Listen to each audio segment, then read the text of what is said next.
I'm gonna show y'all how to make this delicious crawfish bread. You start with your holy trinity, onions, bell pepper, celery. I got it pre-chopped. Pour in there with some butter. Throw a little bit of salt on there so it can sweat the onions and stuff down, and mix that up. And then you gonna throw in some garlic. Mix that up for like 30 seconds. Don't let your garlic burn. Then you go throw in some Louisiana crawfish. It better be from Louisiana. Let the crawfish cook down with the onions and stuff, but not for too long because the crawfish already cooked. You don't want to overcook it. Season it. I use some salt, some pepper, onion powder, garlic powder. No salt, Tony's. I like a little bit of Old Bay in any seafood, and then a secret ingredient, that crab ball, gonna give it a little spice. Make sure it's seasoned good. This is the seasoning base. Drop a little bit of lemon in there just to add a little brightness, and look how good that look already. I dropped the whole 8-ounce block of softened cream cheese in there, mixed that up, and let that get real nice. Y'all, that looks so good. It was good by itself.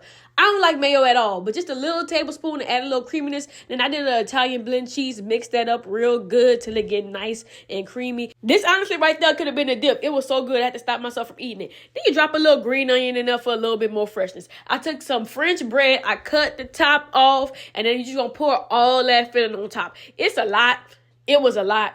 But it was so good, y'all. And this was gonna look like, but we not done yet. We gonna add a little bit of cheese on top so it can get that nice layer of cheese. And then we gonna pop that in the oven at 350 for like 12 to 15 minutes. And then I did a little broil at the end so I can get a little crispiness on top. When I tell y'all this was good, this was good. The crispy French bread, the creaminess, the delicious seafood, so much flavor, y'all. I tore this up. Y'all try this recipe and let me know if you like it.